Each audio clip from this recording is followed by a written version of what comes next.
Hello and welcome to Sync Music Matters, a podcast that explores the beautiful relationship between music and the moving image.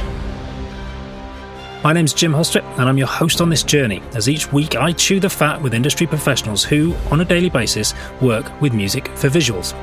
Now you might immediately assume that I'm talking about composers, but I'm also talking about editors, music supervisors, directors, and anyone else who's involved with the synchronous process of pairing audio and visuals. In today's episode, I'm talking to TV, film and theatre composer Isobel Waller-Bridge.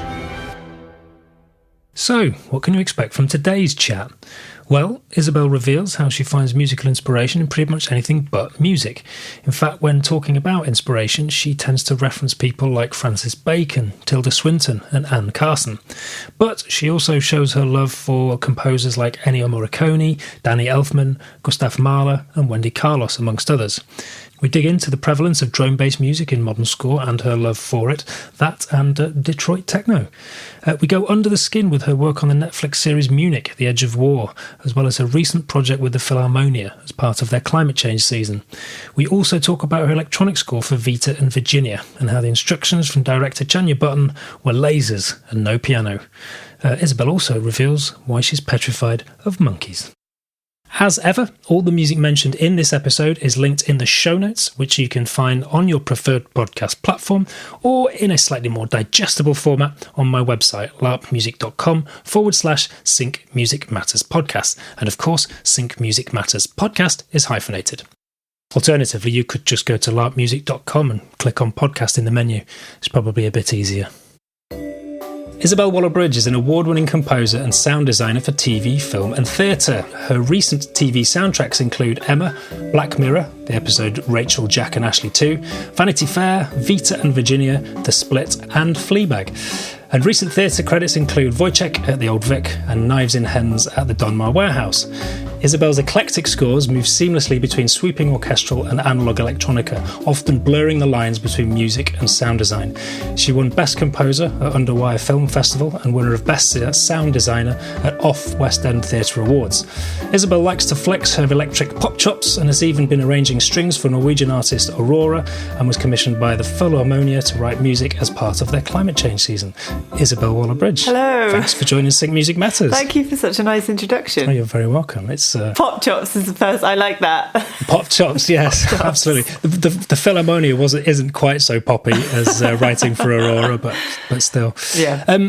So the first question I kind of like to start off with for everyone is, if we were to sort of rewind to when you were a young girl, somewhere sort of, I don't know, between 5 and 10, if someone had asked you, what would you like to be when you grow up, what would you have replied? Oh, gosh. Well, this is going to sound absolutely mad, but probably when I was 5, I started learning the piano when I was 4. And then, I'm not kidding, but like all the photos of me when I was younger are all music. I'm either like sitting on someone's knee at the piano, I'm either like banging something or strumming on something, and I think I was also really interested in art history and art, and so one of the things that I was thinking about doing was actually becoming a curator, which I would have loved to have done. I mean, I wouldn't want to do it now. I feel quite committed to the thing that I'm doing, but that always really interested me. And I think, basically I think music and visual art have always been really strong. So there was always like a musical thread, certainly artistic thread, but very heavily musical. Yeah, really, really musical all the way from the beginning. So at what point because I've had this conversation with a few people, and I think certainly for me growing up, music was never presented as a possibility, as a career. At what point did you kind of realise that, music could have potentially be a viable career?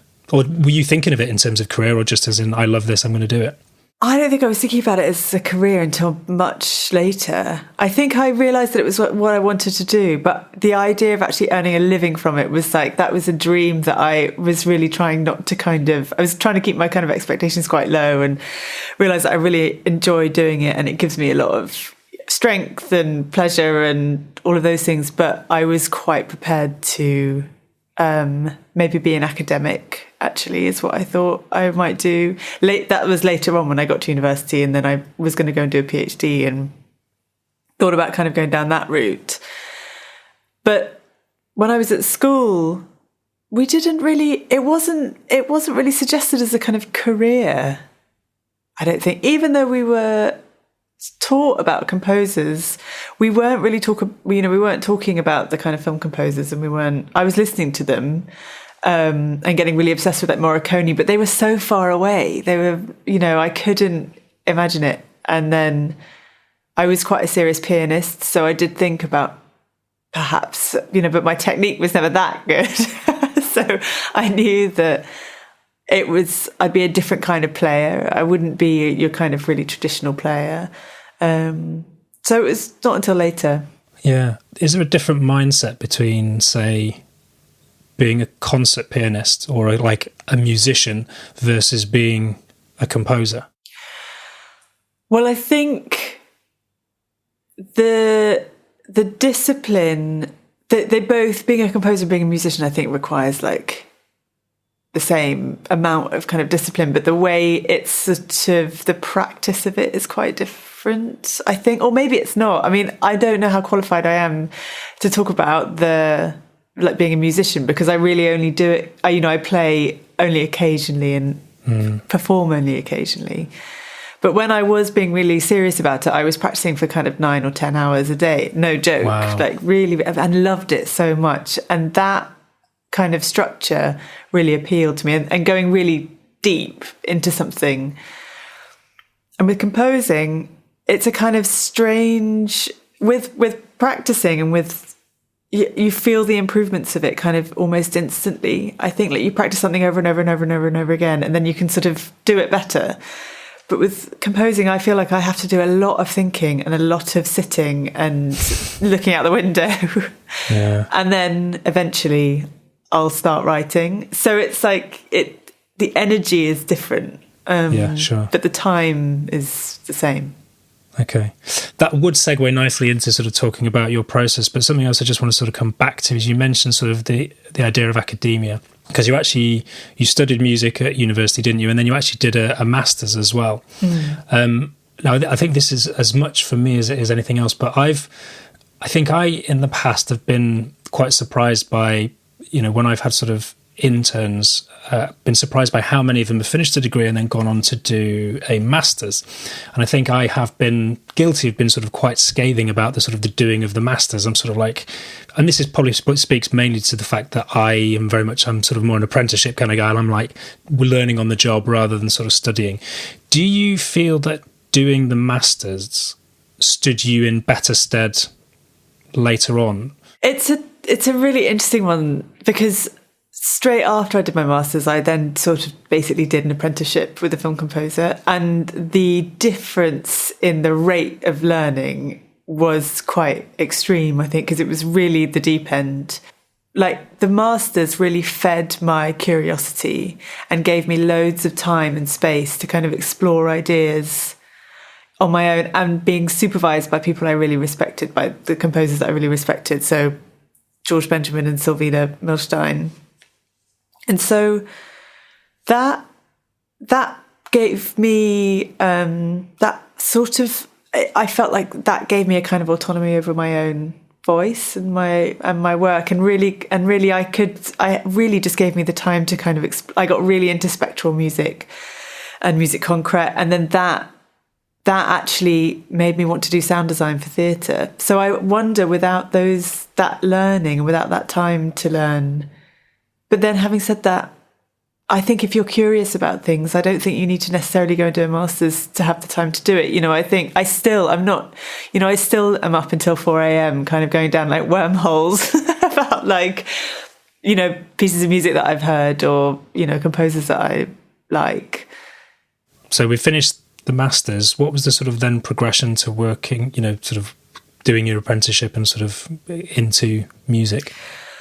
When I was just finishing my masters, that was the kind of thing of, oh God, like, what am I going to do? You know, that's like, what do you do for money? Essentially, like, how am I going to earn a living? I was doing like every temp job under the sun. Literally, I was like working at the stock exchange on reception. I was like working in like Selfridges on the shop floor. I was like literally doing everything. And then I applied for a job at the London Chamber Orchestra because I noticed that they weren't playing any new music. And like doing the masters, we were really wanting to collaborate with London ensembles or London orchestras. So I asked the London Chamber Orchestra whether I could come and start a young composers scheme with them, and that the deal would be that they can maybe play some of my music as well as playing other young composers. And then I partnered that with the National Gallery, that scheme. And then I invited composers to come in. So it was George Fenton and Graham Fitkin and Cheryl Frances Hode and Ruth Wall, and composers from lots of different disciplines. And then from that, I was running that scheme really with the London Chamber Orchestra for probably about a year, I think, while I was sort of coming to the end of my masters. Ditched the PhD idea. George Fenton was one of the composers who I had invited to come and speak to the group of young composers that were having their music performed by the orchestra. And I asked him whether I could come and assist him. And he said yes. And then I assisted him for about 5 years. And that was how that happened. I love that. It's almost you identified a kind of an opportunity where there was a lack of new music, and sort of thought, okay, well, what can I do to sort of help change that? And then out of that just came sort of one particular opportunity, particularly to go and become a sort of apprentice. And it was that proactive approach of sort of going, okay, what can I do? Well, definitely the kind of proactive, forever, really. It's like even when I was at school, you know, playing as much as possible, you know, I was always sort of like playing other people's music or writing for other people. And then certainly at university kind of started a collective with a few other composers, and we would perform like in like really dodgy places, you know, like at Edinburgh, you know, but great, like that was the stuff, you know, it was kind of really like in the middle of the night in some random, you know, something that used to be a kind of public loo or something, you know, like, or really at the back of a pub. And then same thing with theatre when I started, you know, we were doing exactly the same thing. So that proactive nature has always been really central to, I think, everything that I've done. I've never been a wait for it person. No. Always been a go. Well, I think the music industry, possibly slightly more the commercial side of things, but there is an element of, you know, waiting for the big break. But actually that kind of proactive attitude and proactive nature, it means that you create opportunities from which a break can arise, and obviously kind of completely worked out in your favour. But as well, it sounds like, you know, it's you mentioned curiosity earlier, and you just sort of constantly been sort of curious about, oh, what can I do? What can we explore? What, you know, and I wonder if do you feel that that's because it's almost kind of like that slightly kind of visionary side of you where you're sort of looking at, okay, what can we do, that maybe feeds into kind of, rather than being a performing musician, being a composer? Because I always think with musicians are, they get, like, you know, you do work practicing 9-10 hours a day on their craft, but I know loads of musicians who don't feel comfortable sort of writing music because they're very much sort of they're sort of masters of their own instrument, whereas I think with composers sometimes it's slightly more of a kind of like a visionary thing. It's like I'm decidedly average at lots of instruments. I'm not particularly good at any kind of instruments. But you're really good at guitars. What are you talking about? You were like an amazing guitarist. No. Well, thank you. It's very kind of you to say. But I just always think that I've always had a mind whereby it's kind of like there's been a vision, and that's kind of what's driven me, rather than sort of pursuit of excellence on an instrument. But it's interesting what you say as well about how with composition you don't get that kind of immediate feedback of thinking, oh yeah, I'm getting better at this. It's whereas you do when you're sort of practicing. Yeah, definitely. And I wonder whether because that's the thing. It's not just being kind of for opportunities. It is the visionary. I think you're right in terms of, I really agree with that in terms of the visionary thing, because I have this kind of folder on my computer of projects that I want to do. And they go back, 10 years, maybe more, or like the seeds of the ideas started. And I'm just waiting for the right time, really, like creatively, like when I feel like that could, but they're really detailed ideas. And some of them, there's one project that really was an idea from about 8 or 9 years ago. That is possibly just about to happen. And that there's all, if somebody says, oh, is there anything kind of kicking around that you thought that you might like to do? There always is. I've always had some sort of, and I wonder, it's really interesting that, because I think part of for me anyway, the composing thing is like a sort of response to another art form. So, because it's been really interesting, I signed a record deal and I've been trying to write this album and I'm finding it really difficult. And I realize it's because I'm not responding. I'm not collaborating with something else. I'm only, it's just me. And so I've really had to go on a proper sort of figure out a process for that. And all the other projects, they're specifically like inspired by an artist's work that it's that kind of stuff. So it's almost harder when you've got carte blanche than when you've actually got a brief or you are responding to visuals or a narrative that exists already. I'm finding it very challenging. Well, I suppose particularly if you kind of get very used to working in that way, if you sort of constantly responding to someone's work and then all of a sudden someone goes, hey, do you know what? You can now do whatever you want. You're like, ooh. Yeah. And it's an idea. Definitely. And I remember the first meeting with the label, who I love so much. And they've been so supportive actually, because they completely get it. The first meeting I had with them, I was like, I don't know what to, I feel like this has to be kind of an expression of my whole life. And they were like, no. Just, pick an experience or pick a, you can be micro in the genesis, in the idea that kind of sparks it all. It doesn't have to be kind of really broad. It can be quite specific. But I found it really, really difficult. And also because, I don't know, it's a weird one though. It's because I psych myself out. So I'll write, I've got like 70 pieces that I've kind of started just like noodles on the piano and like starting to develop.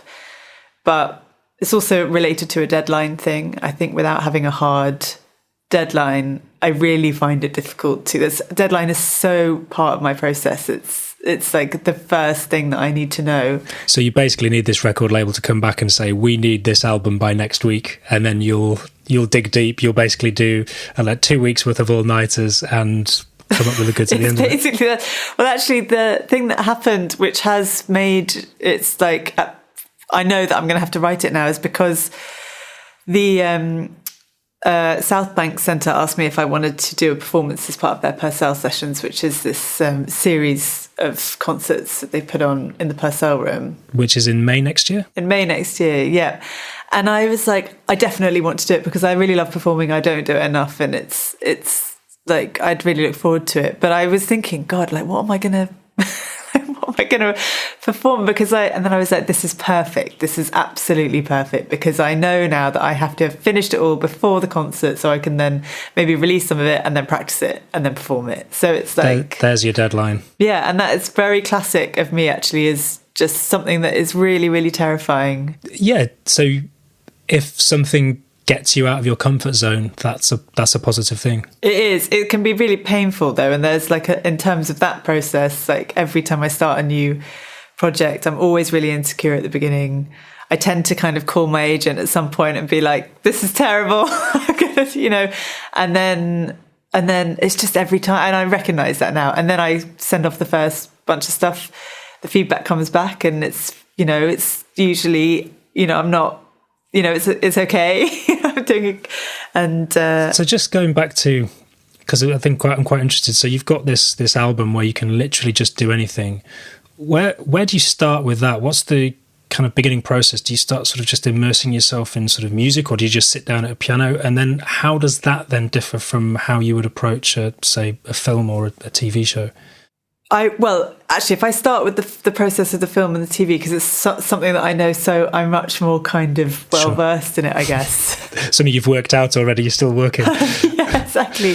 And then I applied that. Basically, I'll start with that because then I had to apply it to the album.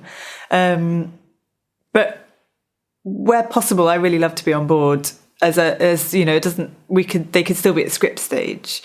And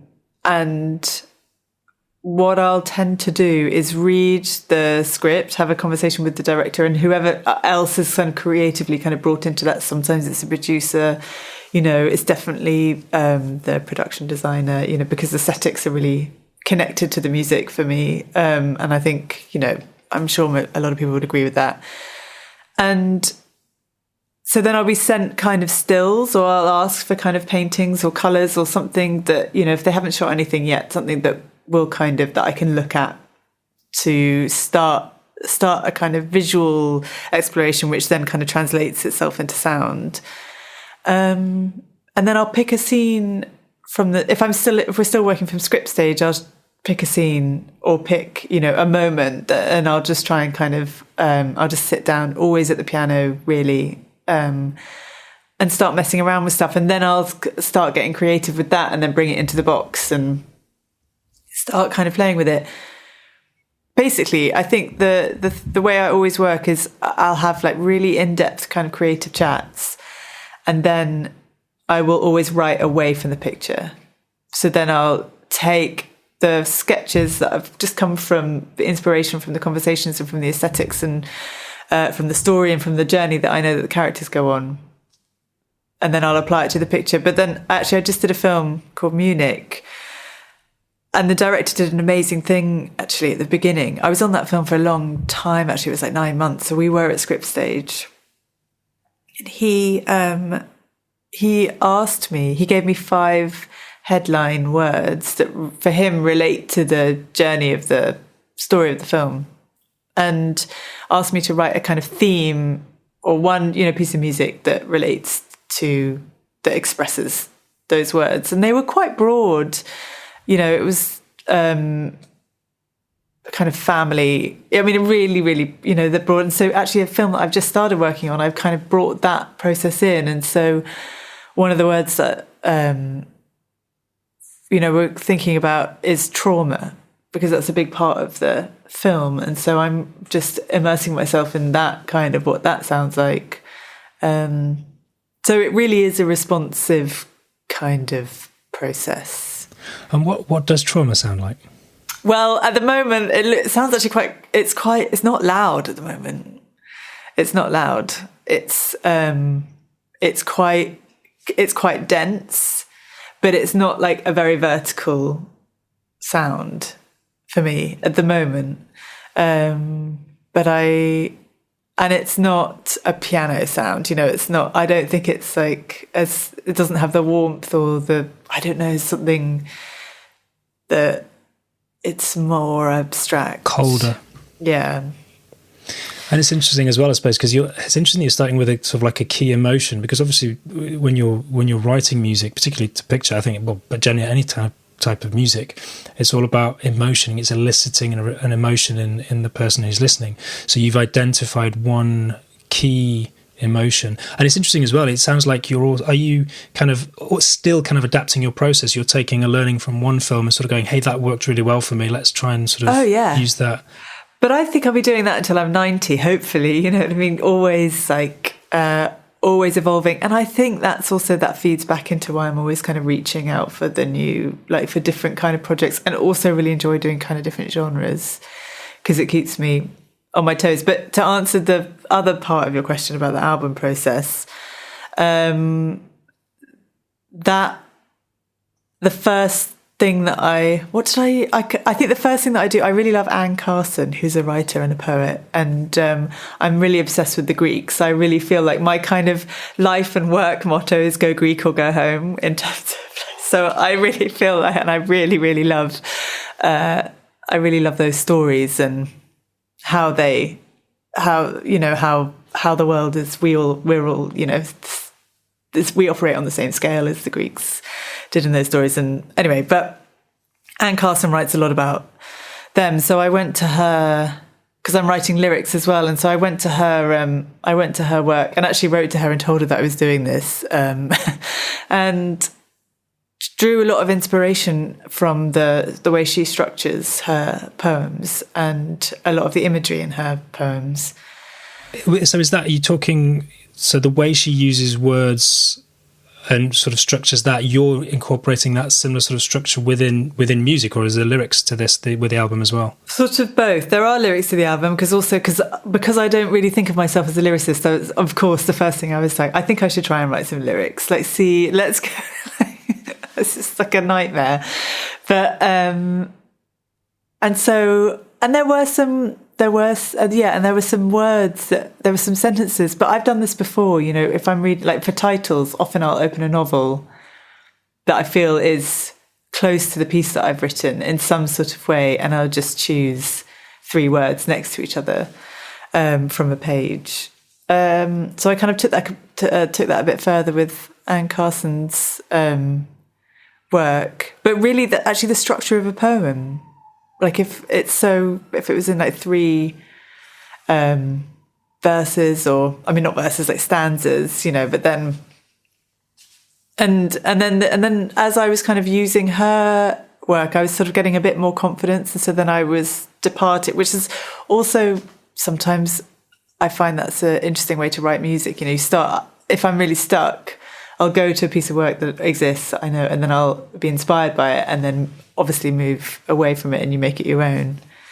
So it's similar with the words. It's fascinating as well. I mean, we touched on it off air before as well, but it sounds like, I think sometimes when you think about being musically creative, you tend to sort of think about music, but actually it sounds like you're going everywhere but music. Oh yeah. To find sort of creative inspiration. Where else do you kind of go when you're kind of looking for that inspiration? Well, yeah, do you know what? That's so funny that you asked that, because I did an interview and someone said, who are your like, but most, who inspires you the most? And I think they were expecting a big list of composers, and it was like, I was like Francis Bacon, Tilda Swinton, Francesca Woodman, who's this wonderful American photographer who died when she was very young, Virginia Woolf, the list goes on, Anne Carson, the list really kind of is... non-music at all. Yeah, there's no music in there. And then when I think about it, I'm thinking actually like who? And then if I go back, I'm like Eric Satie, of course, is like that. His music is really important to me, but it's not the music that I used to. Yeah, it's not really music. I love listening to music. I listen to classical music probably more than I listen to any other genre. But it's like books. I suppose that kind of makes for. It's a unique approach in that you're drawing on creative inspiration, which isn't necessarily even audio, but to take that creative inspiration and then interpret it musically, you're perhaps not drawing on the same inspiration that I think most people would draw on. Certainly, I think myself as well. I definitely believe in finding inspiration outside of music, but I do rely on sort of quite heavily on sort of musical influence. But I think that in terms of if finding a unique voice is about taking all of the influences and combining them in a unique way, your influences are sort of not even musical. It's just purely sort of artistic expression. It's like, okay, well, how can I tell that story musically? Yeah, but I think at the beginning I probably was quite influenced. Like I think what I was fed musically when I was at school and like growing up, but it's kind of what I was fed, but also what I wanted to eat. It was like Mahler, and I don't know if you find this, but I actually feel like when I'm working, I don't listen to that much music because I'm really scared sometimes that it's going to turn up. There's so many stories when like there's a pianist that sat down and been like, oh yeah, those are good chords, and then they realise it's Let It Be or something. Yeah.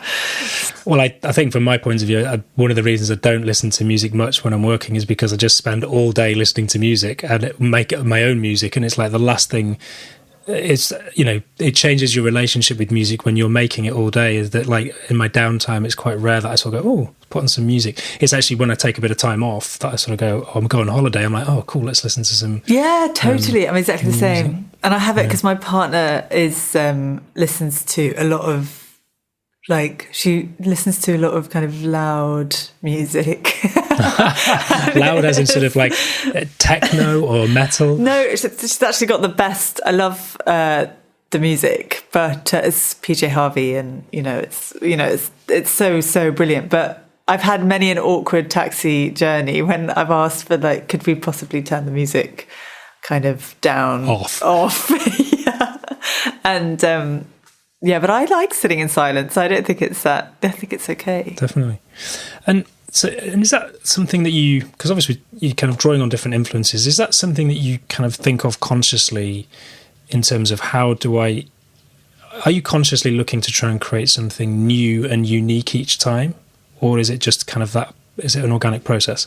I think I'm probably looking to sort of stretch myself, what can I do that is interesting to me? And of course, like, the audience to me has always been the most important part of making work. Like, it really, really is. And so, because that is a relationship, whether it's theatre or cinema, or any other, whether it's novels or, I don't know I can't speak for the way novelists feel, but for me, definitely as a musician, the audience is really key. So I do probably think a little bit about what might be interesting to someone, to hear, but it's got to start with where I feel like I want to go with an idea, because I think, and sometimes I don't want to be like really experimental. I wrote something for the Philharmonia that it was so experimental and so kind of it was so, like, it was really noisy, it was really experimental, it was like so much kind of fun to write, but was very aggressive, I think, and deliberately, and I really wanted to write that, and I knew that that's what I was going to write from the minute the commission came in. I was like, I've got a 90-piece orchestra, I'm not going to write a sweet little, I just knew that's not what I wanted to do. But I was, after that piece, I think I even wrote to my manager, and I was like, I think for the next few months I'm just going to write really beautiful things. Interesting.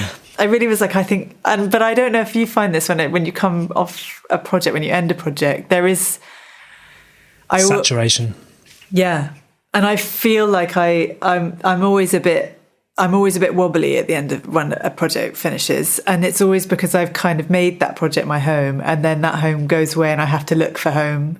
And I always slightly feel like I need a soft padded place to kind of land, not like... Yeah, sort of decompress. Yeah.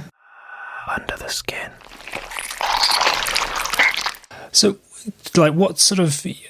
Just talk us through that a bit in terms of, because this was kind of like a loud and slightly more abstract and off the wall. How do you go about sort of creating that for an orchestra? And can you talk a bit more about sort of, I know it's quite hard to sort of describe something stylistically, but how would you sort of describe it? What were the different instruments doing? And I suppose, what were you leaving the audience with? Because you talk about the relationship with the audience. Is like, what did you want the audience to feel? Well, really helpfully, the commission was part of the Philharmonia's climate change series. So I already had something to write about. So I just went and researched loads of different aspects of climate change and the sort of technical parts of it. And then I found this thing called a feedback loop and then went into that and then sort of basically found an area that I really wanted to zone in on and wrote these 4 movements that related to those areas. So that was absolutely, as a kind of process, being given a brief, that's kind of was a really good starting point. And then I thought I knew that I wanted it to end as this kind of mad, like, dark rave, like an orchestra, like all of us like dancing crazily, like on this planet, with plastic and emissions, and there's so much good work being done, but there's something about the wild kind of abandon of kind of responsibility that we've experienced in the past. It has, it's changing now, obviously, much for the better. So I knew that that's where I was going, and I knew that I usually always write for strings, and strings are my total love and where I feel most at home. So totally true to form, I was like, so this time I'm going to write for brass mainly. They're going to be the main feature. And so I had those things figured out, and then I knew at the beginning, because I wanted it to be a real journey, I wanted to start like so small, like the smallest I could possibly start, like almost like you couldn't hear it. Not confusingly quiet, but like not just complete silence. Not just silence, yeah, exactly. But so I knew that, and I knew that I wanted it to be beautiful at moments, because I wanted there to be a shock. I didn't want it to be tonal, because also, like, I think actually that piece was a real opportunity. I made it into an opportunity it was a reaction against a lot of the tonal music that I'd been writing for films. And it all through my master's and at university, I had been writing very atonal music and was obsessed with it. Absolutely loved it. And and that was also why I do sound design, because I get the atonality, world is like, I can do that more in sound design than I can. And something like Emma, the film, was such a wonderful opportunity to write a really tonal score, like so beautiful, like proper big tunes, like wonderful sound. And I loved every minute of it. It was like really stunning. And then to be able to be asked to write that kind of music was so classical, and it was such a kind of privilege, really. And then you've got the sort of even further contrast there of sort of like Vita and Virginia, which was entirely electronic, wasn't it? Yeah. So there wasn't a string in sight. No, well, there were two. Two. There were two. Two strings. There were two strings. There were two. Yeah, that was my first film score, really. And that process was wild, because when I was first asked to do the film, on face value, I thought, it's going to be a period drama. Like, it's going to just be, it's going to be that. And I think I suddenly started listening to kind of a lot of, like Atonement and, these kinds of scores. And then Chania, the director, said that she didn't want anything, because the story is full of such kind of beauty and longing and romance. She said she didn't want that, the music to kind of layer anything, add another kind of layer to that. She wanted the music to speak to the spirit of the women. Yeah. And so interesting that you mentioned there. So talking about the sort of like the difference between sort of carte blanche when you're working on an album and working with someone, you said that sort of Chania sort of she obviously had a clear vision for what she wanted. How does that does it make life easier when the director has a sort of a clear vision versus if they're sort of a bit more kind of laissez-faire? I like it when a director has a clear vision. I've definitely worked with directors who are much more kind of feel like they want to kind of give you the reins a bit more, but I feel like it's useful because the director is overseeing. It makes sense to me that a director would have a vision, and I do really appreciate it, because it just lets me, and it doesn't have to be a kind of very fleshed out vision, it can just be, Chania's was very, very specific, although it wasn't, the only thing that she said was she said that she wanted lasers and she didn't want a piano. So I was like, okay, lasers. So lasers turned into electronics, and there was no, and then she didn't want a piano, so there's no piano, and that was great. But I think I do think it's useful. I do think it's useful if there is a vision. But I also, you don't want to be micromanaged either. So it's kind of that can get a bit frustrating. So it's a balance, yeah. Yeah, sure. You mentioned earlier about the kind of that importance between the music and the audience. How do you, has it ever happened that something hasn't been received well by an audience? And if so, how do you manage that? Oh God, I remember there was like I've done some actually like, some of the theatre that I've done. Sometimes it's not like a hit, but it's kind of you're all kind of in it together. If anyone starts to like single you out, like there was one time I was pretty young. I'll never forget it. These things never leave you as well. So I have a real trauma. Yeah, definitely. Because it's like, and then you have to make a decision about whether you're going to read reviews and what do they mean to you and how do you feel about critics. And it's all quite noisy stuff. But I remember there was a critic. I'd done a play at Chichester and I'd really enjoyed it. I thought it was like, we all had a sort of nice time. And I'd written this kind of slightly jazzy score. And there was one critic who hated it, absolutely hated it. And I was like really devastated. And then I became really like precious about that stuff. And I did another thing for theatre. I was like cutting my teeth. So it was all really formative and it was healthy stuff, really good in a way. I did one other show. It was like at the, where was it? It was the small theatre at the Trafalgar Studios. And there was a critic who said something like, they didn't really think that what I'd done kind of supported the scene changes enough or something. And but it wasn't even like, it wasn't even a terror. I just took it so badly. And I really had to kind of think about what my relationship is with reviews. Because, of course, if someone sends me, like I love the good reviews. Yeah. Like who doesn't love a good review? Well, I suppose there's a difference as well, because obviously even working with a director, you sometimes send a cue and they don't like it, it gets rejected.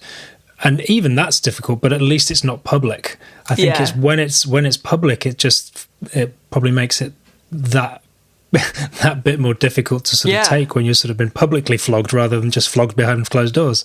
And I don't mind. It's such a sort of like, it's so different because if I'm collaborating with someone and they say, I don't like it, I'm like, okay, that's fine. Like I feel so different about that. It's like a completely different brain, or I'm a different, because you're collaborating and that's a process that you both go on, and then you land on something that is working, and then we're all happy. But there was something that kind of really irked me about just, a critic sort of getting the train up from London, going to a show and just being like, I didn't, because also I'm like, but what, maybe they were hungry. Maybe they just had a crap day. But no, maybe they just didn't like the work. And that was the thing. And I was like, no, actually, probably. And then I listened to that score. I mean, this honestly was about 12 years ago and I still remember it. So, and I listened to the score again. I don't think it's that bad, but I could probably, I don't know. Well, this is something that Stephen Warbeck talked about. He was saying that, there is no right and wrong. Yeah. There is, if you give the same cue to 20 different composers, they'll all approach it in a different way. And then none of those are right and wrong. It's just what resonates with that director. And what I think is really nice is you're talking about it as very much a collaboration, which I think is a really good takeaway for me, because I do tend to take it personally, but you're very much seeing it as like this is a journey of exploration between two or maybe even more people. And within that, it's like trial and error. We sort of like, we play with it and we sort of, and without being too attached to a particular idea. And when someone says, don't feel that's quite working, it's like, oh, okay, fair enough. And what Stephen said, which was really interesting, is that sometimes that process actually forces you to sort of go and explore areas that you otherwise might not have explored, which can only be, a good thing. That's totally true. It's totally true. I really agree with that. And constructive criticism is always good, which is the collaborative stuff. Yeah, sure. But just someone being like, oh, it wasn't for me, you go, okay, well then that's okay. That's great. But there were 500 other people in that theatre and they might have liked it. So. Maybe they liked it. Maybe. Yeah. I'll never know. No. You mentioned earlier as well about when you kind of start a new project that you sometimes, particularly at the beginning of it, it sounds like you experience quite a bit of sort of self-doubt. How have you do you have any sort of particular sort of strategies for coping with that, and how And has that changed since you started out? You know, you're talking about this project. This was 12 years ago. Does it get any easier? And have you sort of worked out coping strategies, or is it always the same? I wish it was different. I wish it had become different. The only thing that has really improved is that I can see it, and I know exactly. I pretty much now know what I'm going to experience at each stage, like down to the weeks, really, of the 7 pillars of Isobel's sort of composing. Yeah, it's literally that. Oh my God, it really is literally that. And I know that I know that the only way is through. You know, you can't go over it and you can't like go under it. You just have to go through it. And it's like that thing of like stepping into the abyss and starting a project is, I get sweaty palms just actually thinking about it. It's really exciting, and there's so much of it that is like thrilling. But when you've had all the conversations and you've looked at all the material and you've read the script, when it's just then you in the studio and you have to sit down and you go, what does this sound like? And then committing to something. It's hours and hours and hours. And I refuse sometimes to leave the studio until I've done something. Oh, really? You won't step away. It's like you will. It's like the sort of head teacher. You will sit there and you will keep working until you've done something worthwhile. I have to. And then sometimes I actually used to do things like if I was stuck because my studio is not at home anymore, but when my studio was at home, if I was stuck, I would begin the day again. So I'd have a shower, change my clothes, sometimes like have breakfast. You know, I would literally begin again, or change. If I woke up and I'd like had some cereal, if I was doing it again, instead of having the cereal, I'd go for a walk around the block or some. You know, but I don't do that so much anymore. But that worked. That's really interesting because that's obviously kind of off the back of, well, I say hopefully off the back of coronavirus. Hopefully we're sort of at the end of this, but who knows? There's obviously a lot of people who have never worked from home, who haven't experienced what it's like to not have that clear mental separation between now I'm at home, now I'm at work. And when those two environments become confused, it sounds like you were taking deliberate steps to sort of go, right, I'm going to have a shower, I'm going to get changed, I'm going to go for a walk around the block and then come back and hoping by doing so that you're going to kind of create some mental separation from, you know, now I'm back to work. But yeah, I think there's probably a lot of people around the world at the moment, sort of in the early phase, you know, it starts off as a novelty. Oh yeah, cool, work from home, don't have to commute, blah, blah, blah, blah. But then weird shit happens over a period of time of working from home and probably sort of reaching that. And about the blurred, like the lines of work and home. It's like pajamas, basically. You know, it's just like when you're just staying in your pajamas and working. And sometimes, you know, that's a good thing. Sometimes that's like, you know, sometimes that's what you need to do. That was the best thing about coronavirus is I could wear tracksuit bottoms for basically 18 months. Exactly. Totally. Yeah, interesting. And has it got any easier? Do you find it easier today or is it just the fact that you know you've got those stages to sort of push through? It's like, okay, well, I know I've got to go through. I just got to go through it. I find that what actually is what is a big thing for me is there's part of me that thinks that the older I get, I don't want to ever be safe in terms of, you know, that doesn't mean like I don't want to ever write anything that is traditional or because I love writing those things and I love writing things that are, you know, that move me and hopefully move other people and quiet things.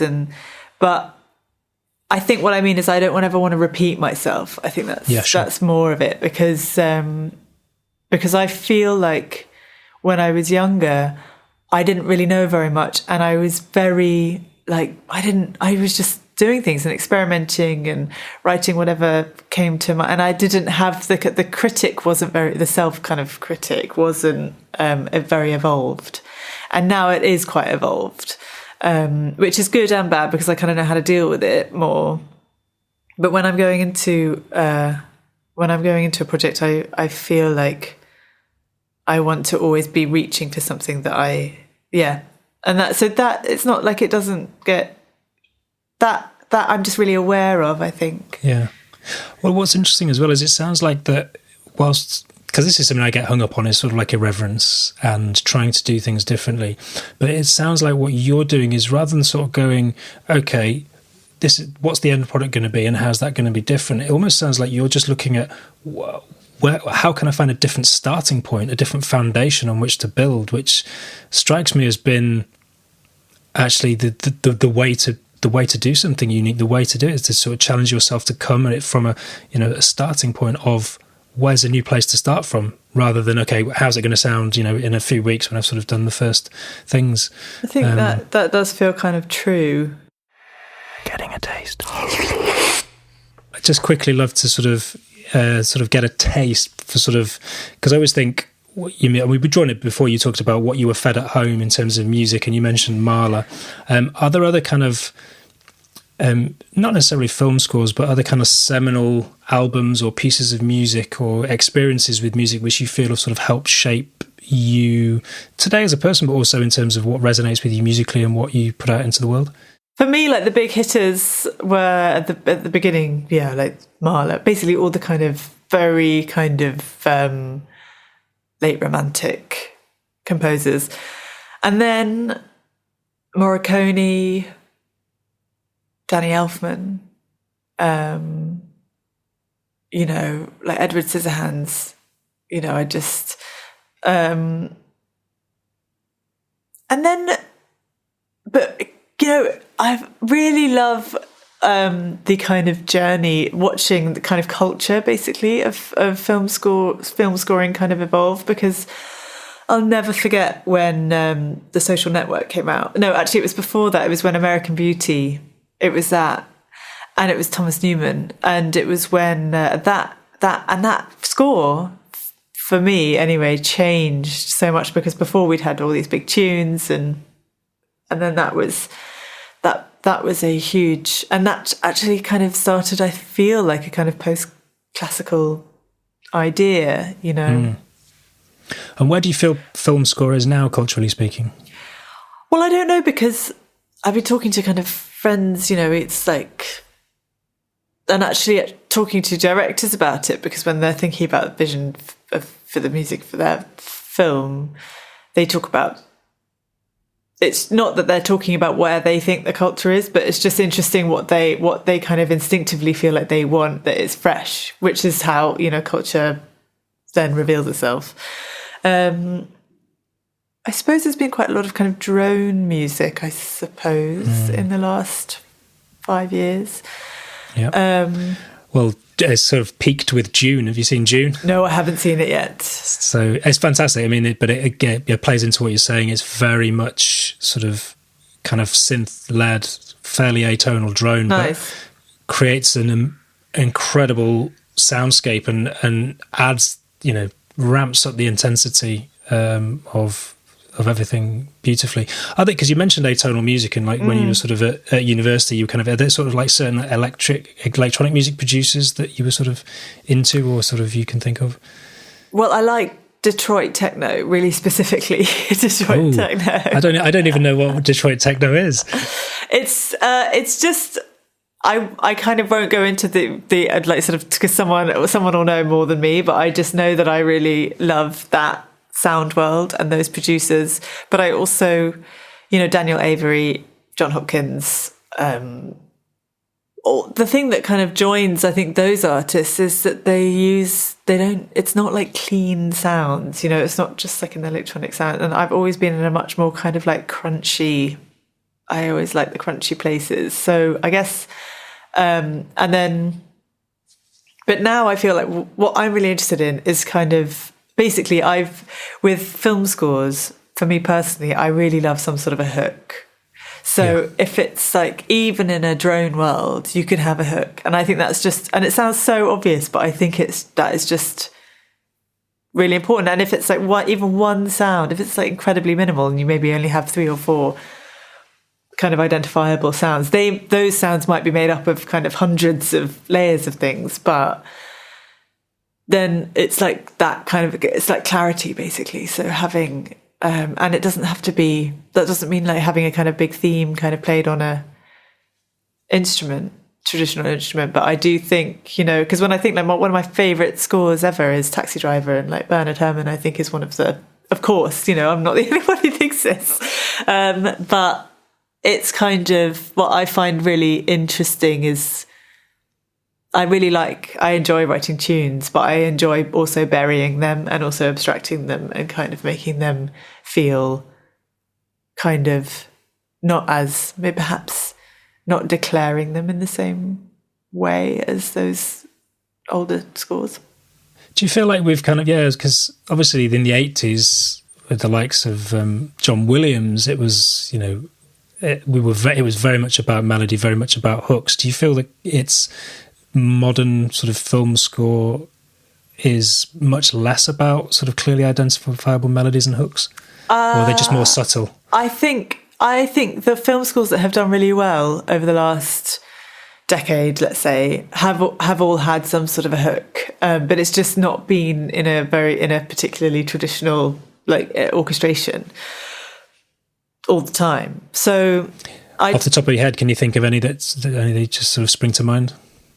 Well, Joker, I think, is like a really good one because, you know, you just hear that like 2 or 3 note motif that Hilda wrote and you go like, yeah, you'd recognise it anyway. You know, it's like, and that, of course, that's in a kind of strings context, but I'm trying to think of Mika Levy is another one. She's, you know, Monos was like a film score that I really enjoyed, and that was maybe 2 or 3 kind of main sounds. It was just that kind of bottle flute sound that was just the 2. That was the hook, you know. I thought it was so good. So those, and I'm trying to think. And then Sicario, I know that's going back a while, but, you know, that's an unusual, you know, that was another score that I think changed.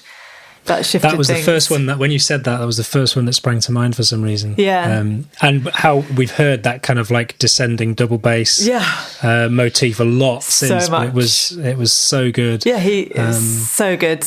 And that did change that landscape. Definitely. Yeah, because you're right. I totally agree with you. We've heard it loads and loads and loads. And even Arrival, you know, Johan Johansson, the sort of like, the sort of, you know, talk about atonal, but the sort of beautiful pads, and you know, they recorded a lot to tape, didn't they, and sort of slowed it down, and then actually recorded over stuff because you'd have strange artifacts from the bit you recorded before. Oh, I didn't know that. Stunning, amazing. I'd love to. I'm going to dig out that.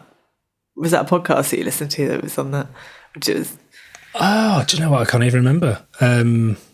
I'm going to Google it. It might have been an article. I think it might be an article I read, actually, because I heard it and I was just so kind of blown away about it. I was like, wow, what's going on there with the kind of the voices as well. And there was a lot of wooden percussion as well, where they were just sort of like banging bits of wood, but actually moving, you know, stereo micing a piece of wood and moving up and down the piece of wood, banging different parts of it to sort of, so not relying on any sort of panning to get this sort of movement. It was actually someone moving up and down, if I remember right. Yeah, there's a good Song Exploder episode on the wood. Oh, is it?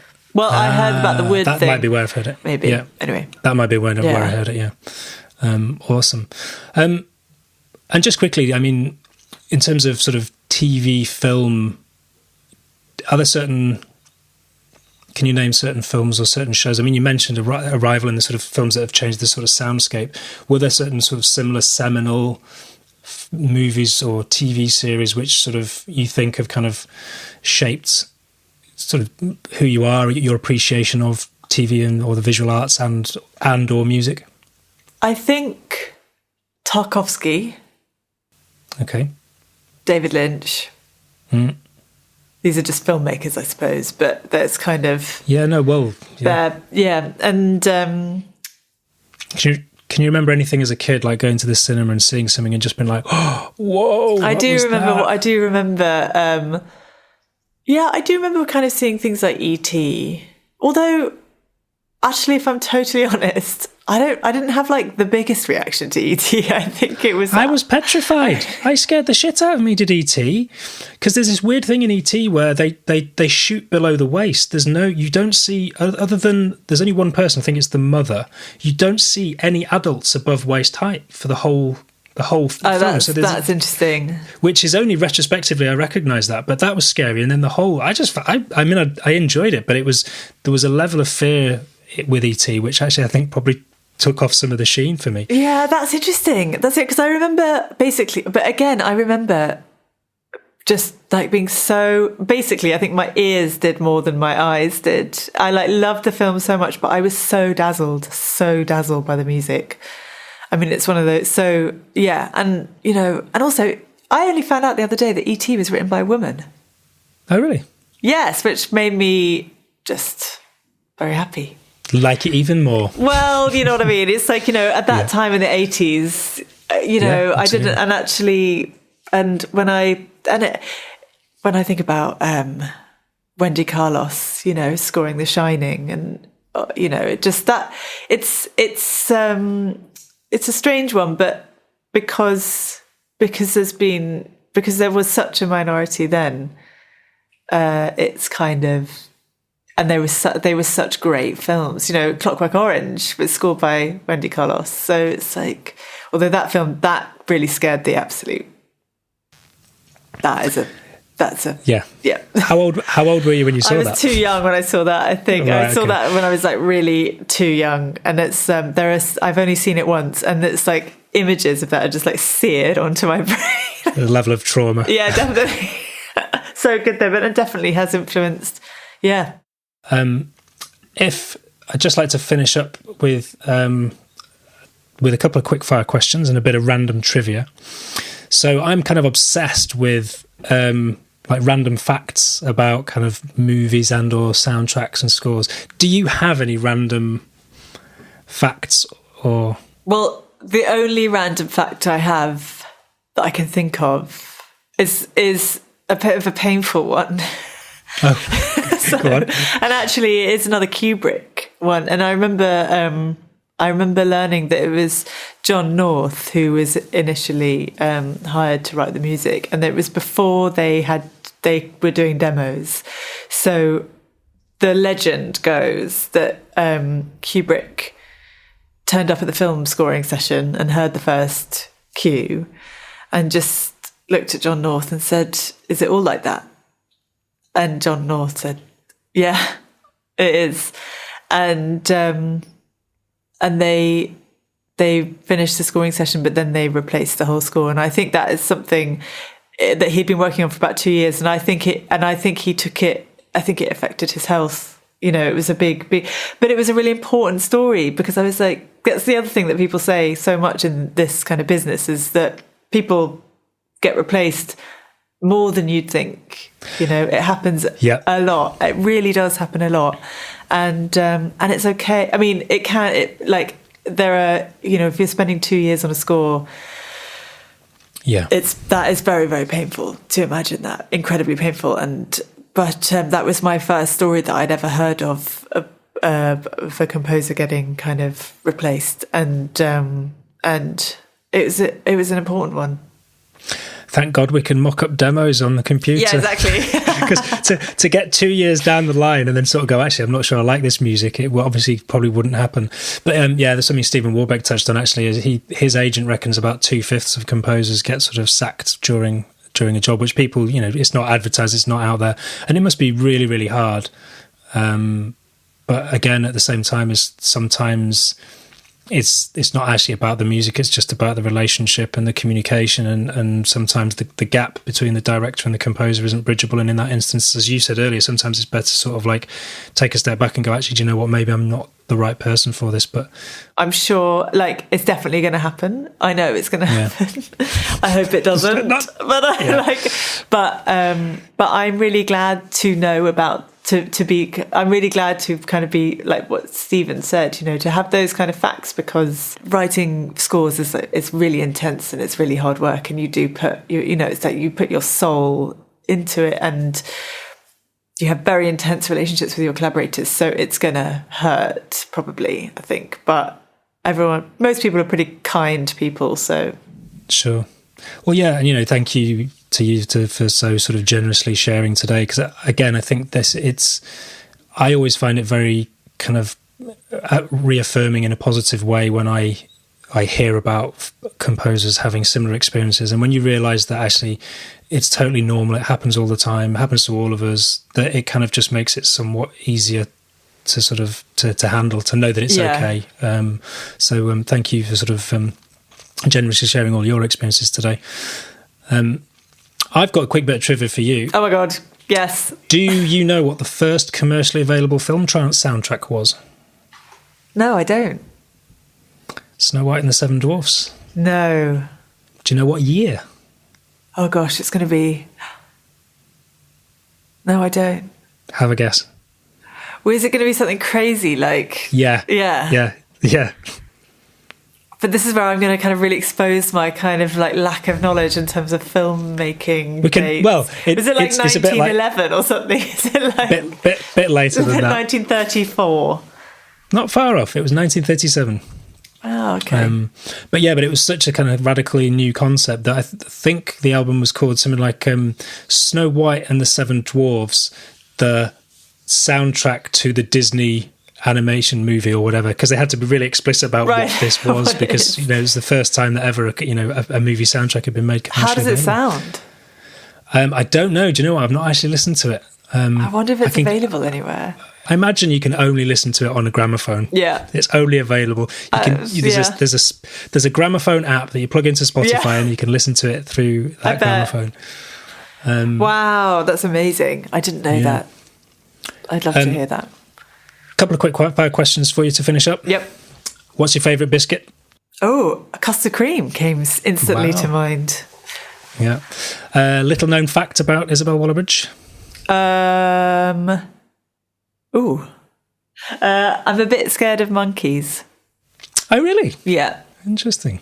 Like apes, monkeys generally, or is it like, specifically? It's something that's kind gibbons? It is kind of general. It's because, but I think it's because I watched a film, and I watched one of the like a few of the nature shows, the nature programs, and the relationship.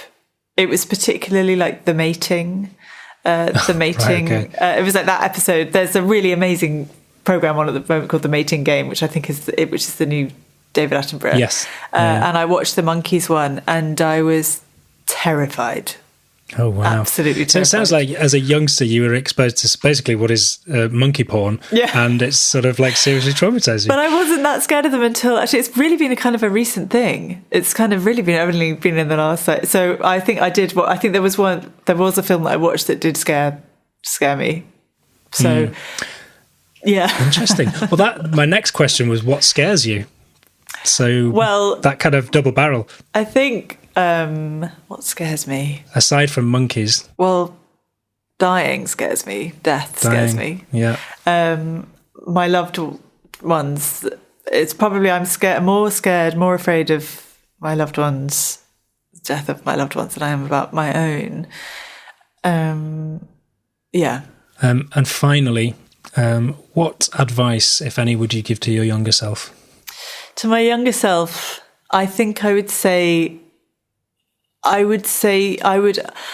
suggest to my younger self to talk more. There was a sort of classic thing when I would something would happen, and then I wouldn't sort of tell anyone about it for about 6 months, and I don't do that anymore, and I stopped doing that a while ago. But I do think, and then actually I think that's why I have had such an intense relationship with music, because I used to pour everything into the music. But I do think talking about your feelings when especially if you're, at any age, but definitely I think I remember my 20s as being I don't know about you, but they were very intense. There's lots of big changes happening, and you're kind of starting your life in a way, in one way. And so I think talking. Definitely. Yeah. I mean, I speak from the perspective of a guy, but I think certainly British culture is I'm a product of a generation which wasn't far removed from sort of just keep calm and carry on, whereas actually talking about things, even by virtue of saying it out loud, changes your relationship to it in a positive way. Yeah. That's a beautiful and I think poignant place to to leave it. Isobel, thanks so much for taking the time to chat. It's been, insightful, and thank you for so generously sharing it. It's been, I've loved it. I could go on for the next hour, but thank you so much for having me. Really, thank you. It's been really a pleasure. Lovely to chat. That's a pleasure. And so, just finally, if people want to kind of find you and what you're up to, where do they go? Some of the music's on Spotify. Yeah. And I don't know. I sort of I suppose I'm. Someone described me as a reluctant Instagram poster, which is true. But if there's stuff coming up, I tend to kind of put it there. Yeah, I think you're certainly more enthusiastic about Instagram than I am. Certainly judging by the frequency of your posting. Yeah, I won't go into my hate relationship with social media, but obviously I will be promoting this on social media, and the irony is not lost on me. Yes, exactly. It's tough. Thanks, Jim. What's your Instagram handle? Isobel WB. Isobel WB. Awesome, Isobel. Thanks so much. Thank you very much for listening. If you've enjoyed this episode, and given that you've listened this far, I feel you might have, then I would be honoured and incredibly grateful if you could take a moment to subscribe, rate and review on your podcast platform of choice. By subscribing, you'll automatically be notified each time a new episode drops, and by rating the show, you tell the artificial intelligence that will soon be running the world that this podcast is worth listening to. I certainly get a lot of insights and value from these conversations, and I genuinely hope you do too. If you'd like to get in touch with the show, then you can email me, podcast@larpmusic.com. Larpmusic.com is my digital abode, and the home of the podcast is larpmusic.com/Sync Music Matters Podcast. And Sync Music Matters Podcast is hyphenated. Thanks again for listening, and until next time.